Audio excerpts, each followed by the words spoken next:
बिस्मिल्लाहिर्रहमानिर्रहीम अस्सलामुअलैकुम स्टूडेंट्स। आज की इस वीडियो में हम डिस्कस करने जा रहे हैं 11th class physics chapter number 7। और आज का जो हमारा टॉपिक है बच्चों वो है रेजोनेंस। रेजोनेंस बच्चों एक बहुत ही इंपॉर्टेंट टॉपिक है एग्जाम के पॉइंट ऑफ व्यू से, तो इसको आपने बहुत ही अच्छे तरीके से समझना है ताकि इसका मुकम्मल कंसेप्ट मिले आपको और आप अच्छे तरीके से इसको सीख पाएँ। तो बच्चों आपने रेजोनेंस का टॉपिक स्टार्ट करना है, लेकिन उससे पहले कुछ टर्म्स है जैसे नेचुरल फ्रीक्वेंसी, इसके बारे में जान लेते हैं और रेजोनेंस है क्या, थोड़ा सा इसका बैकग्राउंड जान लेते हैं, ठीक है, ताकि आपको अच्छे तरीके से चीज़ें समझ आना शुरू हो जाए। बच्चों इससे प्रीवियस लेक्चर में हमने डिटेल से वैसे बात की है, अगर आप डिटेल से इसको सीखना चाहते हैं तो उस लेक्चर को इसी चैप्टर की प्लेलिस्ट में जाके देख सकते हैं। यहाँ पे जस्ट मैं उसके एक दो मेन पॉइंट्स को डिस्कस करूँगा। हमने पढ़ा था फ्री ऑसिलेशंस के बारे में कि कोई भी एक सिस्टम है वो ऑसिलेट कर रहा है और उसके ऊपर कोई किसी किस्म की एक्सटर्नल फोर्स एक्ट नहीं हो रही, ना तो हम बार बार उसको पुश किए जा रहे हैं, उस पर फोर्स अप्लाई कर रहे हैं, ना उसके ऊपर एयर रेजिस्टेंस एक्ट हो रही है, ना वहां पर फ्रिक्शनल फोर्स है, कोई एक्सटर्नल फोर्स एक्ट नहीं कर रही और बॉडी जो है वो एक सेम एम्पलीट्यूड के साथ वाइब्रेट करती रहती है, उसकी एनर्जी सेम रहती है, उसका एम्पलीट्यूड सेम रहता है, तो हम कहते हैं ये फ्री ऑसिलेशंस हैं। और इस बॉडी की जो कि फ्रीली ऑसिलेट कर रही है, जिसके ऊपर कोई एक्सटर्नल फोर्स एक्ट नहीं कर रही, इसकी जो ऑसिलेशन फ्रीक्वेंसी है ना, ऑसिलेटिंग फ्रीक्वेंसी, उसको हम बोलते हैं जी natural frequency of the body. समझ गए? Natural frequency. ओके, ये बात आपको समझ में आ गई होगी। इस सूरत में जो एक बॉडी के ऊपर फोर्स एक्ट कर रही होती है वो सिर्फ और सिर्फ रिस्टोरिंग फोर्स जो उसको वाइब्रेट कर रही है, इसके अलावा कोई फोर्स एक्ट नहीं करती। क्लियर हो गई बात? अच्छा, अब दूसरे नंबर पे बच्चों हमने पढ़ा था फोर्स ऑसिलेशन को, और वहां पे हमने देखा था कि कोई बॉडी ऑसिलेट कर रही है लेकिन वो फ्रीली नहीं, वो under the action of external force कर रही है ऑसिलेशंस, तो हम कहते हैं ये फोर्स ऑसिलेशन थी। और वहां पर हमने इसकी दो केसेस भी पढ़े थे फोर्स ऑसिलेशन में। नंबर 1 केस कौन सा था? नंबर 1 केस ऐसा था कि जिसमें एक बॉडी का एम्पलीट्यूड इंक्रीज कर जाता है अंडर द एक्सटर्नल फोर्स, ठीक है, जिसको हमने डिटेल से बात की थी इसके बारे में कि ये डैम्पिंग ऑसिलेशंस कहलाता है।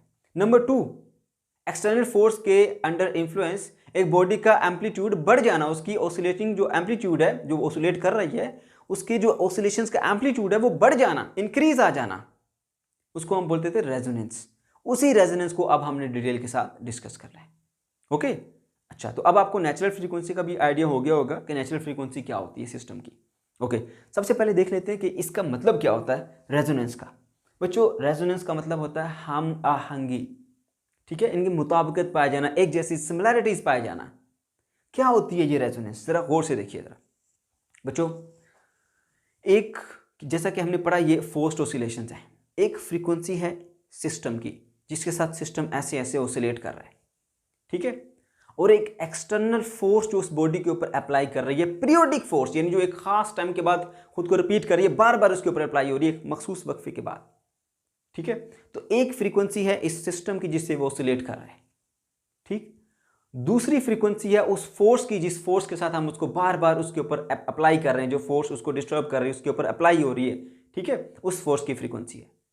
तो जब एक सिस्टम की नेचुरल फ्रीक्वेंसी उसकी अप्लाइड फोर्स की फ्रीक्वेंसी के साथ मैच कर जाती है, या उसका इंटीग्रल मल्टीपल, उसका मल्टीपल यानी 1 टाइम 2 टाइम 3 टाइम 4 टाइम हो जाती है, ठीक है, तो उससे क्या होता है, ऑसिलेशंस का एम्पलीट्यूड बढ़ जाता है।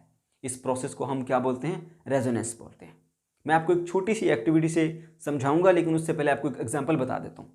आप बच्चों को पार्क में अक्सर झूले लेते हुए आपने देखा होगा, ठीक है, एक बच्चे को झूले पे बिठाया जाता है, फिर थोड़ा सा आपने इसको ऐसे डिस्प्लेस किया, फोर्स लगाई और छोड़ दिया, फिर वो ऐसे जाता है, एक वाइब्रेशन कंप्लीट करके झूला वापस आता है, ऐसे ही वापस आता है, साथ ही आप भी फोर्स लगा देते हैं। जितने टाइम में वो वापस आया उतने टाइम में आपने भी फोर्स लगा दी, फिर वो आगे जाता है, आप थोड़ा सा और आगे जाएगा, फिर घूम के वापस आएगा ऐसे, जैसे ही उसने एक वाइब्रेशन मुकम्मल की, साथ आपने फिर फोर्स लगा दी, वो फिर आगे जाता है ऐसे, और ज़्यादा आगे चला जाता है, तेज हो जाता है, फिर वापस ऐसे आता है, जैसे ही उसने एक वाइब्रेशन कंप्लीट की, साथ में आपने फिर उसको पुश कर दिया। अब एक की आपकी फोर्स लगाने की फ्रीक्वेंसी है, अप्लाई करने की फ्रीक्वेंसी है, एक उस सिस्टम की फ्रीक्वेंसी जिससे वो ऑसिलेट कर रहा है। जब ये दोनों फ्रीक्वेंसीज मैच कर जाती हैं तो एम्पलीट्यूड बढ़ जाता है। अब ऐसे ऐसे झूला तेज और तेज और तेज और तेज और बहुत तेज हो जाएगा ऐसे, ठीक है, उसका एम्पलीट्यूड बढ़ता जाता है। इसको हम सिंपली रेजोनेंस कहते हैं। एक छोटी सी एक्टिविटी दिखाता हूं आपको। देखो बच्चों, ये हमारे पास एक पेंडुलम है, ठीक है, मान लीजिए ये हमारे पास पेंडुलम है। ओके, मैं क्या करता हूँ, इसको यहाँ से थोड़ा सा ऐसे डिस्प्लेस करता हूँ और छोड़ देता हूँ। पहले आप इसको ऑब्जर्व करो, अभी इसका एम्पलीट्यूड बढ़ तो नहीं रहा ना एक जैसा ऐसे, ठीक है। अच्छा, ये भी एक किस्म की फोर्स्ड ऑसिलेशन ही है, लेकिन इसको हम बाद में डिस्कस करेंगे। वो डैम्प्ड ऑसिलेशन है क्योंकि इसका एम्पलीट्यूड रिड्यूस हो रहा है, ये एयर रेजिस्टेंस की एक फोर्स इसके ऊपर एक्ट कर रही है। अब मैं अप्लाई करता हूँ इसके ऊपर एक फोर्स, एक्सटर्नल फोर्स, ठीक है। देखिए जी, यहाँ से मैं इसको ऐसे लाता हूँ, जब ये ऐसे वाइब्रेशन कंप्लीट करे मैं पुश करता हूँ, फिर पुश करता हूँ, फिर पुश करता हूँ, फिर पुश करता हूँ, फिर पुश करता हूँ, फिर अब देखो एम्पलीट्यूड बढ़ता जा रहा है, एम्पलीट्यूड बढ़ता जा रहा है।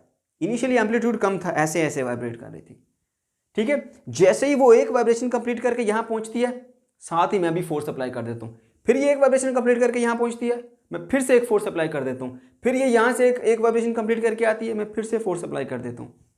तो आपने देखा कि जब वो एक फ्रीक्वेंसी जिससे ऑसिलेट कर रही थी, अगर मैं उसी फ्रीक्वेंसी के साथ उसके ऊपर अप्लाई करता जाऊँ फोर्स, तो क्या होता जा रहा है, ऐसा ऐसा उसका एम्पलीट्यूड बढ़ता जा रहा है, एम्पलीट्यूड बढ़ता जा रहा है, एम्पलीट्यूड बढ़ता जा रहा है ना। आपने ऑब्जर्व किया ना इस चीज़ को। तो एम्पलीट्यूड में जो इंक्रीज आया ना, ये क्या था, एक फ्रीक्वेंसी इस सिस्टम की थी, नेचुरल फ्रीक्वेंसी। एक वो फ्रीक्वेंसी जो मैंने जिसके साथ फोर्स को अप्लाई किया, वो दोनों मैच कर गई। जब वो दोनों मैच कर गई ना, तो फिर बॉडी का एम्पलीट्यूड जो है, उसके ऑसिलेशन का एम्पलीट्यूड बढ़ गया। इस प्रोसेस को बच्चों हम सिंपली कहते हैं रेजोनेंस। उम्मीद करता हूं ये पॉइंट आपको समझ में आ गया होगा। ओके, इसको हम डिफाइन कैसे करते हैं बच्चों, ये देखो, इसको हम यूं डिफाइन करते हैं, when a force acts on a body having the frequency equal to the natural frequency of the body. एक फोर्स जो किसी बॉडी के ऊपर आप अप्लाई कर रहे हैं, वो एक पीरियोडिक फोर्स है जो एक वक्फे के बाद खुद को रिपीट कर रही है, ठीक है। और उसकी फ्रीक्वेंसी जो है वो इक्वल है, किसके इक्वल है, natural frequency of the body. Natural frequency क्या होती है, अभी अभी मैंने आपको बताया कि एक बॉडी जो फ्रीली ऑसिलेट कर रही है, फ्रीली ऑसिलेटिंग बॉडी की जो फ्रीक्वेंसी होती है वो नेचुरल फ्रीक्वेंसी होती है। Then the body vibrates with increasing amplitude, तो बॉडी का इस तरह वाइब्रेट करेगी कि उसका एम्पलीट्यूड इंक्रीज करता जाएगा, and this is known as resonance, ठीक है। उसको हम क्या बोलते हैं, this phenomena is called resonance. Okay, तो अब आपको रेजोनेंस का डेफिनेशन, इसका कंसेप्ट, एक्टिविटी और एक रियल लाइफ से एग्जांपल मैंने आपको बता दी। उम्मीद है कि आपको ये समझ में आ गया होगा, ठीक है। अच्छा, अब ये बात याद रखिएगा बच्चों, कुछ पॉइंट्स हैं आपको उसके साथ शेयर कर देता हूं, उसके बाद फिर मैं आपको ये वाली एग्जांपल भी एक्सप्लेन करूंगा। याद रहे कि बॉडी जो है वो रेजोनेंस में तब आएगी जब उसकी एक्सटर्नल फोर्स की फ्रीक्वेंसी और नेचुरल फ्रीक्वेंसी जो सिस्टम की है वो दोनों इक्वल हो जाएंगी, मैच कर जाएंगी, ठीक है। एक दूसरी बात यह कि मैंने आपको बताया था कि इंटीग्रल मल्टीपल हो जाए तब भी हो जाती है, सही है। इंटीग्रल मल्टीपल, लेट्स सपोज कि अगर एक सिस्टम की फ्रीक्वेंसी जो नेचुरल फ्रीक्वेंसी से वो ऑसिलेट कर रहा है वो f1 है, ठीक है। तो अब जो अप्लाई आप फोर्स कर रहे हैं, है ना, वो 2f हो जाए, 2 time f1, 3 time f1, 4 time f1, 10 time f1, 20 time f1 हो जाए, ठीक है, तो सही है। उससे भी हमारे पास ऑसिलेशंस प्रोड्यूस हो सकती हैं, सॉरी रेजोनेंस का फिनोमेना प्रोड्यूस हो सकता है, लेकिन यह है कि इंटीग्रल मल्टीपल ऑफ फ्रीक्वेंसी होना चाहिए जो कि नेचुरल फ्रीक्वेंसी है सिस्टम की, ठीक। अगर इसकी नेचुरल फ्रीक्वेंसी 5 है तो अप्लाइड फोर्स क्या हो सकती है, 5 हो सकती है, 10 हो सकती है क्योंकि 10 2 टाइम 5 होता है, 15 हो सकती है क्योंकि 15 3 टाइम 5 होता है, 20 हो सकती है क्योंकि 20 4 टाइम 5, ये सारे इंटीग्रल मल्टीपल हैं। तो अगर एक सिस्टम की नेचुरल फ्रीक्वेंसी 5 है तो आप जो फोर्स अप्लाई कर रहे हैं उसकी फ्रीक्वेंसी आप 5 रख सकते हैं, रेजोनेंस प्रोड्यूस हो जाएगी। 10 रखें, रेजोनेंस प्रोड्यूस हो जाएगी। 15 रखें, रेजोनेंस प्रोड्यूस हो जाएगी। 20 रखें, रेजोनेंस प्रोड्यूस हो जाएगी। लेकिन आपको ये बात का ख्याल रखना है कि इंटीग्रल मल्टीपल होना चाहिए, ठीक है। ओके जी, तो ये बात आपको समझ में आ गई होगी। दूसरी बात याद रखें कि at resonance amplitude will increase. आपने खुद ऑब्जर्व किया कि जब दोनों फ्रीक्वेंसीज मैच करती हैं तो एम्पलीट्यूड ग्रेजुअली इंक्रीज करता जाता है, इंक्रीज करता जाता है और टाइम के साथ इंक्रीज करता रहेगा, सही है। नेक्स्ट जो पॉइंट अब आपने याद रखना है कि at resonance energy will absorb maximum. जब दोनों मैच करती हैं, ठीक है, तो एनर्जी जो है वो मैक्सिमम एब्जॉर्ब होती है। अगर दोनों फ्रीक्वेंसी स्लाइटली थोड़ा सा भी डिफरेंट हो गई तो एनर्जी फिर अब्जॉर्ब नहीं होगी, उसका एम्पलीट्यूड बढ़ने की बजाय एम्पलीट्यूड कम हो जाएगा। कैसे, मैं आपको बताता हूँ। देखो बच्चों, अब देखिए यहाँ पर पहले मैं आपको सेम फ्रीक्वेंसी करके बताता हूँ, फिर आपको बताऊंगा कि जब मैं थोड़ी सी फ्रीक्वेंसी को चेंज करूँगा तो क्या होगा। देखिए, शुरू में ये ऐसे ऑसिलेट किया, एक चक्कर मुकम्मल किया, फोर्स लगी, चक्कर मुकम्मल, फोर्स लगी, चक्कर मुकम्मल, फोर्स लगी। अब अगर मैं इसको चक्कर मुकम्मल होने से पहले फोर्स लगा दूँ, है ना, एक बार मैंने फोर्स लगाई, उसके बाद अगर मैं इसको एक वाइब्रेशन कंप्लीट नहीं होने देता और उससे पहले ही फोर्स लगा देता हूँ तो फ्रीक्वेंसी डिफरेंट हो जाएगी और उस सूरत में एम्पलीट्यूड बढ़ेगा नहीं बल्कि एम्पलीट्यूड कम हो जाएगा। देखिएगा, ये ऐसे गया ना, अभी चक्कर मुकम्मल हुआ, फोर्स लगाई, अब उससे पहले मैं फोर्स लगा देता हूँ, तो बजाय इसके कि इसका एम्पलीट्यूड बढ़े, एम्पलीट्यूड बढ़ने की बजाय कम हो जाएगा। फिर से ऑब्जर्व करें, यहाँ से मैंने ऐसे रखा, ये यहाँ फोर्स लगाई, अब अगली बार मैं यहीं से फोर्स लगा देता हूँ, तो अब क्या हुआ, बजाय बढ़ने के एम्पलीट्यूड कम हो गया।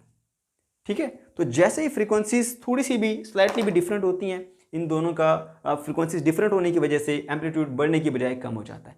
तो एम्पलीट्यूड सिर्फ उसी सूरत बढ़ेगा जब फ्रीक्वेंसीज मैच करेंगी या फिर इंटीग्रल मल्टीपल होंगी। ओके, चलिए, तो बच्चों ये भी आपने सीख लिया। ठीक है, और मैं आपको एक छोटी सी एग्जांपल देता हूं, उससे आप बड़े अच्छे तरीके से इसको समझ पाएंगे। ठीक है, resonance occur at a critical frequency. Critical frequency वो खास नेचुरल फ्रीक्वेंसी है एक सिस्टम की। ठीक है, जैसे लेट सपोज कि हमारे पास इस कोई भी एक पेंडुलम है, उसकी फ्रीक्वेंसी कितनी है जी, नेचुरल फ्रीक्वेंसी 1 हर्ट्ज है। ठीक है, अब कोई और जो आपके पास आएगा सिस्टम, उसकी फ्रीक्वेंसी इसके साथ मैच करेगी, जो फोर्स आप अप्लाई करने वाला सिस्टम है, इस सिस्टम के ऊपर जो फोर्स अप्लाई करने वाला है, एक्सटर्नल फोर्स अप्लाई करने वाला है, ठीक है, वो इसकी फ्रीक्वेंसी के साथ मैच करेगा तो ही रेजोनेंस होगी। ठीक है, या उसका इंटीग्रल मल्टीपल होगा तो ही रेजोनेंस होगी, अदरवाइज रेजोनेंस नहीं होगी। ठीक है, अच्छा, तो बच्चों अब यहां पर मैं आपको एक छोटी सी एग्जाम्पल बताता हूं, गौर से सुनना। देखिए, हम आहंगी, रेजोनेंस हम आहंगी होती है ना, ठीक है, और मैंने आपको बताया कि जब रेजोनेंस होती है तो एनर्जी एब्जॉर्ब होती है मैक्सिमम। ठीक है, आपकी क्लास में बहुत सारे दोस्त होंगे, ठीक है, उनमें से कुछ ऐसे हैं जो आपके हम ख्याल होते हैं, हम आहंग होते हैं, उनके ख्यालात मिलते हैं, उनकी सोच जो है वो हम आहंग होती है, उनके ख्यालात मिलते हैं, सोच मिलते हैं, ठीक है, उनके हालात मिलते हैं, वही दोस्त होते हैं आपस में। ठीक है, जिसके ख्यालात आपसे मुख्तलिफ होते हैं वो कभी भी आपका दोस्त नहीं होगा। ठीक है, आपकी उससे कभी भी फ्रेंडशिप नहीं होगी। सही है, अब जो आपका दोस्त है उसके वो आपका हम ख्याल है। ठीक है, आपकी सब चीज़ें मैच करती हैं, आप में हम आहंगी है, तो आप अपनी सारी की सारी इंफॉर्मेशन, चाहे वो पर्सनल हो, चाहे वो कुछ किसी हद तक फैमिली की बातें भी आप उसके साथ शेयर कर लेते हैं।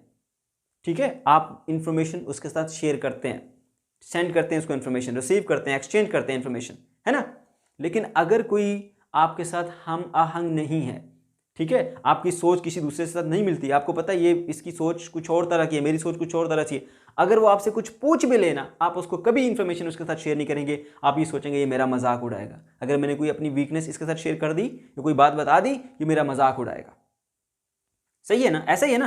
तो जब आपकी आपके फ्रेंड के साथ सोच मिलती है, आप हम आहंग हो जाते हैं, तो आप इंफॉर्मेशन को ट्रांसफर करते हैं। बच्चों बिल्कुल ऐसे ही जब एक्सटर्नल फोर्स की फ्रीक्वेंसी और इस सिस्टम की फ्रीक्वेंसी दोनों हम आहंग हो जाते हैं, दोनों मैच कर जाते हैं, दोनों हमारे पास हम आहंग होने का मतलब है कि इनकी सिमिलैरिटीज आ जाती हैं, या वो सेम हो जाती हैं या इंटीग्रल मल्टीपल हो जाती हैं, तो इस सूरत में भी एनर्जी मैक्सिमम अब्जॉर्ब होती है। जैसे आपके दोस्त की आपके साथ हम आहंगी हुई तो इंफॉर्मेशन ट्रांसफर हुई, इसी तरह से जब यहां पर एक सिस्टम की नेचुरल फ्रीक्वेंसी और उसके ऊपर अप्लाई होने वाली जो पीरियोडिक फोर्स है उसकी फ्रीक्वेंसी दोनों मैच कर जाती हैं, तो मैच करने से फिर क्या होता है, यहां पे एनर्जी ट्रांसफर होती है। समझ गए बच्चों?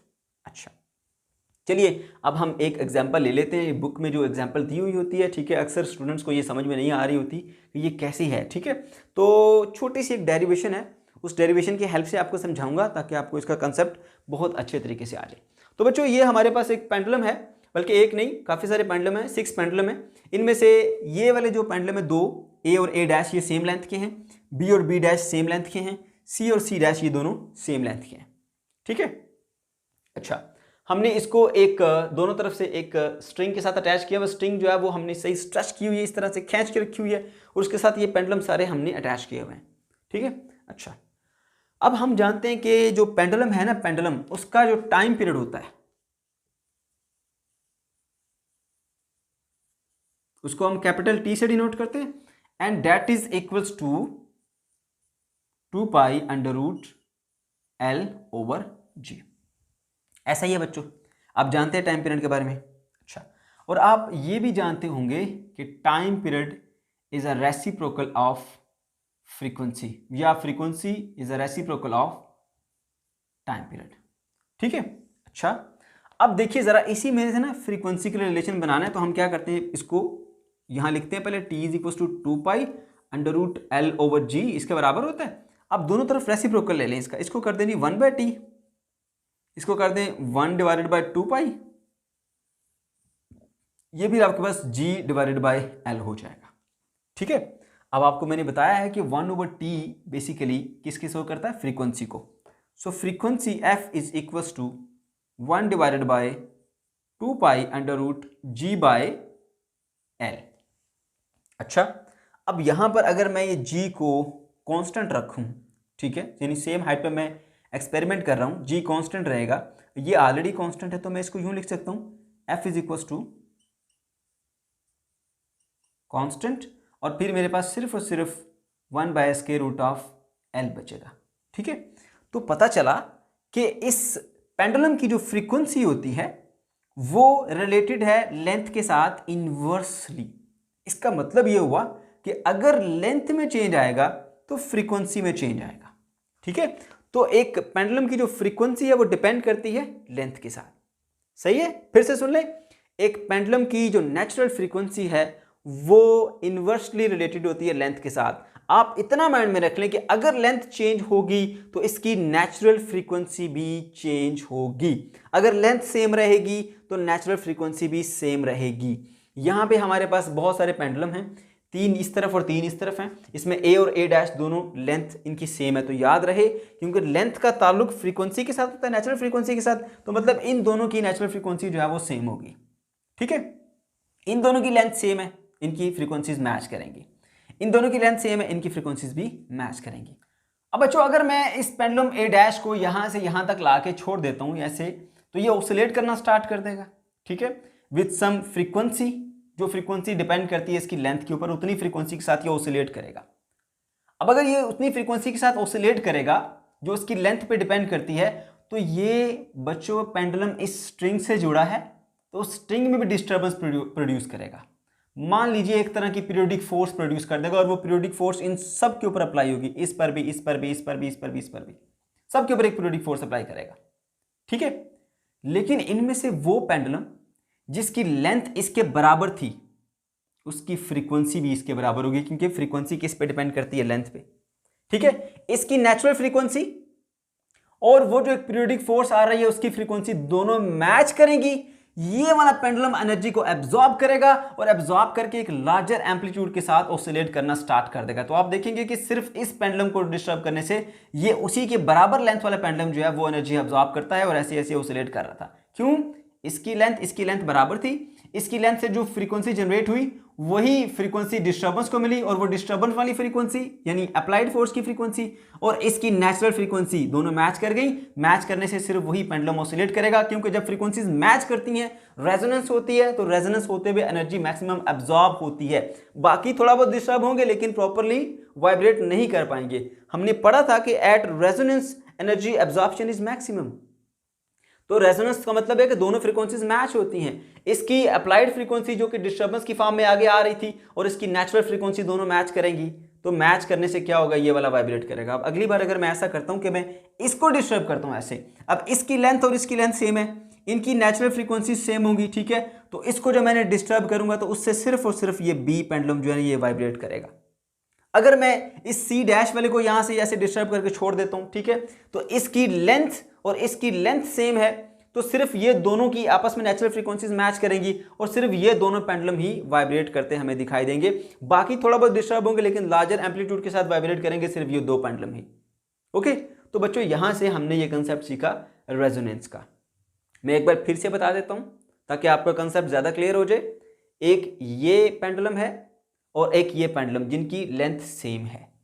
ठीक है, इनकी दोनों की नेचुरल फ्रीक्वेंसी भी सेम होगी, क्योंकि नेचुरल फ्रीक्वेंसी डिपेंड करती है लेंथ के ऊपर। यहां पर मैथमेटिकल रिलेशन से सीखा। जब इसको डिस्टर्ब किया, डिस्टर्ब करने से क्या होगा, इसकी एक फ्रीक्वेंसी प्रोड्यूस होगी। ठीक है, उसी फ्रीक्वेंसी से ये इस स्ट्रिंग को डिस्टर्ब करेगा और वो फ्रीक्वेंसी चलती हुई इधर आएगी। ठीक है, तो मान लीजिए वो अप्लाइड फोर्स की फ्रीक्वेंसी है। ओके, और ये एक पेंडुलम जिसकी सेम लेंथ है, यानी इसकी भी नेचुरल फ्रीक्वेंसी उतनी ही होगी, लेंथ जो सेम हुई, तो पीरियोडिक फोर्स जो आ रही है डिस्टर्बेंस वाली, उसकी फ्रीक्वेंसी इसकी फ्रीक्वेंसी मैच करती हैं, तो इस वजह से सेम लेंथ के पेंडुलम ऑसिलेट करने लग जाएंगे। ठीक है, लार्जर एम्पलीट्यूड के साथ। ठीक है, ओके। अच्छा बच्चों, अब आपने ये भी देखा है, इसको अगर हम ग्राफिकली देखें तो इस सूरत में जैसे ही सिस्टम जो है वो रेजोनेट होता है तो उसका एम्पलीट्यूड ग्रेजुअली इंक्रीज करना शुरू हो जाता है। तो एम्पलीट्यूड का ग्राफ आप इस तरह से शो करेंगे, ग्रेजुअली एम्पलीट्यूड बढ़ना शुरू हो जाता है। अच्छा, तो ये हमने डिटेल के साथ डिस्कस कर लिया बच्चों। ये था हमारा कंसेप्ट रेजोनेंस का। अब हमने बात करनी है जी एप्लीकेशंस की, कहाँ कहाँ पर हम इसको अप्लाई करते हैं। तो बच्चों सबसे पहली जो एप्लीकेशन हमारे पास आती है वो है जी रेडियो रेजोनेंस। रेडियो के अंदर रेजोनेंस का फिनोमेना हम किस तरह से यूज़ करते हैं। बच्चों आपने रेडियो स्टेशन में एक वो बड़ा सा गोल सा बटन देखा होगा, ठीक है, जिससे आप ट्यून करते हैं, स्टेशन चेंज करते हैं। आप इसको घुमाते हैं, ठीक है, घुमा के एक जगह रोकते हैं तो आपको रेडियो के चैनल की आवाज़ सही से सुनाई देती है। फिर आप उसको घुमाते हैं, आवाज़ थोड़ी ख़राब होती है, फिर एक नई फ्रीक्वेंसी के ऊपर आप उसको ले आते हैं तो एक नया चैनल आ जाता है, फिर एक नया चैनल आप सुनना शुरू कर देते हैं। तो आप उसको ट्यून करते जाते हैं साथ साथ, और नया चैनल भी चेंज करते जाते हैं। कभी एक स्टेशन के सुना, कभी दूसरे स्टेशन को, कभी तीसरे स्टेशन को। वो सारा सिस्टम कैसे हो रहा होता है? वो रेजोनेंस की हेल्प से हो रहा होता है। देखिए उस रेडियो के अंदर एक इलेक्ट्रिक सर्किट है, ठीक है। अब उस इलेक्ट्रिक सर्किट की जो है वो कुछ हमारे पास फ्रीक्वेंसी होती है, ठीक है, उसको हम नेचुरल फ्रीक्वेंसी कह रहे हैं, और एक रेडियो स्टेशन से जो सिग्नल आ रहा है उसकी फ्रीक्वेंसी है। जब आपके रेडियो की जो फ्रीक्वेंसी, इलेक्ट्रिक सर्किट की फ्रीक्वेंसी और वो उस स्टेशन से आने वाले जो एक सिग्नल है उसकी फ्रीक्वेंसी मैच करती हैं, दोनों की फ्रीक्वेंसीज मैच करेंगी, तो उस सूरत में जो हमारे पास एनर्जी एब्जॉर्प्शन होती है वो मैक्सिमम होती है। तो उस सूरत में आप उस सिग्नल, उस चैनल से कनेक्ट हो जाते हैं और उससे डाटा को रिसीव करना शुरू हो जाते हैं और उस चैनल को आप सुन लेते हैं। अब आपने उस चैनल से किसी और चैनल में जाना है, आप अपने इलेक्ट्रिक सर्किट की जो हमारे पास फ्रीक्वेंसी है उसको चेंज करते हो। जब उसकी फ्रीक्वेंसी, नेचुरल फ्रीक्वेंसी को आप चेंज कर देते हो, ठीक है, तो कोई और सिग्नल, रेडियो सिग्नल जो आ रहा है किसी और चैनल से, उसकी फ्रीक्वेंसी थी, उस फ्रीक्वेंसी के साथ आप मैच करेंगे, उस फ्रीक्वेंसी के साथ सेम हो गया आप। तो उस सूरत में क्या होता है? उस सूरत में ये होगा कि अब उस फ्रीक्वेंसी की जो जिसके साथ आपने मैचिंग की, जिस चैनल की फ्रीक्वेंसी के साथ, अब उसका सिग्नल जो है आपको रिसीव होना शुरू हो गया। अब डाटा रिसीव हो रहा है और आप सॉन्ग या न्यूज़ या कुछ भी इंजॉय करते जा रहे हैं, ठीक है। तो यहां पर यही बात बताई गई है, when we tune a radio, जब हम रेडियो को ट्यून करते हैं, we change the natural frequency of electric circuit. उस रेडियो के अंदर जो इलेक्ट्रिक सर्किट है ना, उसकी नेचुरल फ्रीक्वेंसी को हम चेंज करते हैं, ठीक है, to make it equal to the frequency of the radio station. जो रेडियो स्टेशन आप सुनना चाहते हैं उसकी फ्रीक्वेंसी के बराबर आप अपने रेडियो की जो इलेक्ट्रॉनिक सर्किट है उसकी फ्रीक्वेंसी को सेम कर देते हैं। जब दोनों सेम होते हैं, आपको पता है कि दोनों फ्रीक्वेंसीज मैच करती हैं, ठीक है, तो रेजोनेंस का फिनोमेना होता है और एनर्जी मैक्सिमम एब्जॉर्ब होती है, सिग्नल आपके पास आ जाएगा, उसको फिर आप सुन पाएंगे रेडियो स्टेशन को। ओके, सेकेंडली बच्चों हम बात कर लेते हैं जी मैग्नेटिक रेजोनेंस इमेजिंग, ठीक है। Strong radio frequency radiations are used to cause nuclei of the atom to oscillate, ठीक है। तो हम एक खास फ्रीक्वेंसी की वेव्स को भेजते हैं, वो उस बॉडी के ऑर्गन पे, लाइक ब्रेन है या कोई हैंड है या कोई भी पार्ट बॉडी का पार्ट है, उसके ऊपर वो भेजते हैं। उससे क्या होता है? बॉडी के अंदर मौजूद जो एटम है वो उससे उनके न्यूक्लियाई ऑसिलेट करने लग जाते हैं।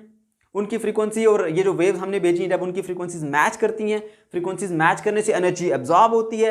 एनर्जी के एब्जॉर्ब होने के पैटर्न से आप 3D इमेजेस बना लेते हैं कंप्यूटर की हेल्प से, और आप उस बॉडी को या उसके ऑर्गन को हम अच्छे तरीके से समझ जाते हैं कि यहाँ क्या चल रहा है, क्या सिचुएशन है। ओके, उसके इमेजेस बना लेते हैं। ओके, लास्ट में बच्चों हमारे पास आता है कुकिंग फूड एंड रेजोनेंस। अब फूड को कुक करने में या उसको हीट अप करने में कैसे रेजोनेंस का फिनोमेना इस्तेमाल होता है। देखो आपके घरों में सब में माइक्रोवेव होंगे। अब क्या करते हैं, हम फूड को उसके अंदर रखते हैं, माइक्रोवेव को चला देते हैं, तो वो क्या करता है, हमारे पास कुछ माइक्रोवेव्स होती हैं उसके अंदर से, वो निकलती हैं, वो उस फूड के ऊपर पड़ती हैं। असल में वो माइक्रोवेव्स इतनी फ्रीक्वेंसी की होती हैं जितनी फ्रीक्वेंसी के साथ फूड के अंदर पाए जाने वाले फैट और वाटर के मॉलिक्यूल वाइब्रेट कर रहे होते हैं। आपको ये तो पता है ना कि वाटर के मॉलिक्यूल फूड के अंदर जो पाए जाते हैं वो वाइब्रेशन करते हैं, ऐसा नहीं कि वो ठहरे हुए हैं, वो वाइब्रेट कर रहे होते हैं ऐसे ऐसे, ठीक है, और उनकी वाइब्रेशन की कुछ फ्रीक्वेंसी होती है।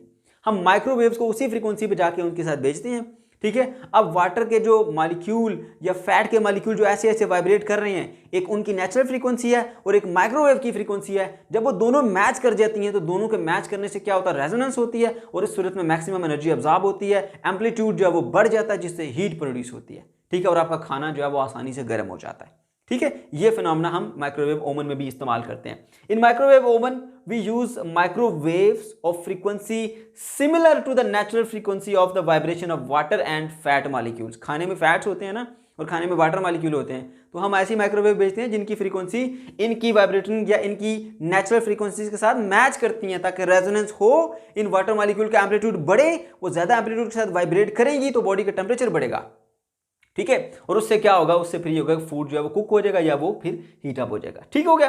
तो यही बात आपको बताई गई है। Okay, water molecules resonate and absorb energy. जब वाटर मॉलिक्यूल की फ्रीक्वेंसी और माइक्रोवेव की फ्रीक्वेंसी मैच करती है, रेजोनेंस का फिनोमेना होता है, ज़्यादा से ज़्यादा एनर्जी अब्जॉर्ब होती है। इस सूरत में जो है वो दे गेट हीट अप, तो उनको हीट एनर्जी मिल जाती है। ओके बच्चों, ये था हमारा आज का टॉपिक। अगर आपको कोई भी कंफ्यूजन है या किसी किस्म का कोई क्वेश्चन है तो बच्चों कमेंट सेक्शन के अंदर आप जरूर पूछ सकते हैं। अल्लाह हाफिज़।